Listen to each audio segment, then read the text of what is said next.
그러니까 우리가 원자재나 식자재 이런 시장이 한국이 아직도 상당히 그 독과점적 구조가 많습니다. 많은데 사과값 가격이 갑자기 툭 뛴다든가 그런 것도 있고, 예. 그래서 이런 이제 원자재 식재료 시장에서 이제 예를 들어서 독과점력을 이용해서 담합을 해서 가격을 올리면 그게 이제 민생에 미치는 영향이 굉장히 큽니다. 그죠. 그래서 이제 가장 대표적인 이제 담합 사례로 저희가 보고 있는 게 설탕, 돼지고기 그리고 밀가루, 계란, 전분당 뭐 이런 겁니다. 그러니까 대부분의 식자재로 사용되는 거의 매일 먹는 것들인데. 그렇습니다. 그래서 설탕과 돼지고기 가격 담합은 지난 10월에 조사를 마쳤고요. 지금 이제 피조사자들에게 이제 의견을 청구하는 절차. 삼겹살 가격이 급등했는데 그게 다 영향입니까? 영향이 있습니다. 예. 독과점적 시장 구조와 담합에 영향이 있고 설탕처럼 이제 대규모 이제 식자재로 사용하는 것도 드문데 이것이 이제 시장 구조가 독과점적입니다.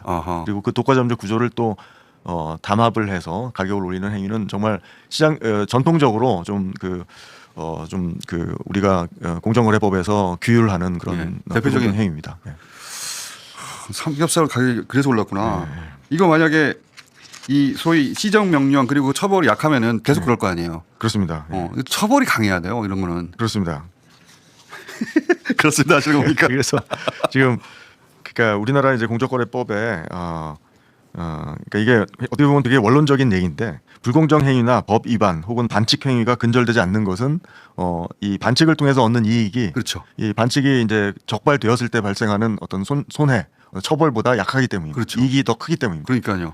그래서 불법 해가지고 100억 버는데 처벌은 1억이야. 그럼 불법하지 뭐. 그래서 이 과징금 수준이 다른 선진국과 비교해서 상당히 낮아요, 한국이. 그래서 대표적인 예로 우리가 이른바 이제 독과점력이 강한 시장을 시장 지배적 지위가 존재하는 시장이라고 얘기해요. 그래서 시장 지배적 지위가 있는 독과점 기업이 그 지위를 남용해서 높은 가격을 부과하거나 불공정 행위를 할 때 EU나 일본 같은 경우는 매출의 30% 혹은 15%까지 과징금을 처분할 수 있는데 매출 30%면 이익을 다 가져가는 거죠. 이익 이상을 가져가는 이익 이상이 될 수 있죠. 예. 근데 우리나라는 그게 6%예요. 그만큼 이제 EU나 일본에 비해서 과징금 처분이 약하다는 거고요. 그 6%도 다 하지도 않잖아요. 사실. 그렇습니다. 이제 법 위반 이 6%도 지금 실제로 적용될 때 어떤 뭐 고시나 시행령에서 여러 가지 완화 규정들이 많습니다. 그래서 상당히 낮은 이제 비율로 이제 그 처분되는 경우들이 많고 예를 들자면 법을 한 번 더 위반하면 EU나 일본은 50% 가중을 합니다. 망하게 만드는 거죠. 근데 우리나라는 10%, 20% 가중을 해요.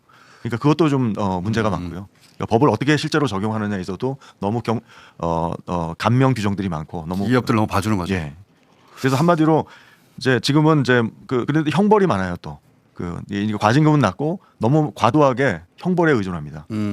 기업가를 구속시킨다든지. 그러니까 회장 한 1년 들어갔다가 집행유예 있다가 나오고 벌금은 뭐 조금 받고 그러면 기업 입장에서는 회장이 잠깐 고생하고 돈은 버는 거니까. 그러니까 대기업 집단의 문제는 사실 뭐 사익 편취 이런 좀 심각한 문제 같은 경우는 사익 편취는 횡령에 가까운 범죄예요.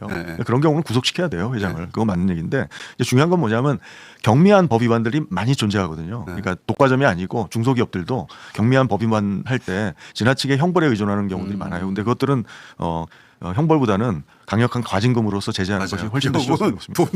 돈으로 징벌하는 걸 제일 무서워합니다. 그래서 지금 저희가 뭐 과징금을 강화한다고 얘기하는데 실질적으로는 이게 강화라기보다는 선진국 수준으로 현실화하는 것에 가깝습니다. 이것도 다 입법 사항들 아닙니까? 입법 사항입니다.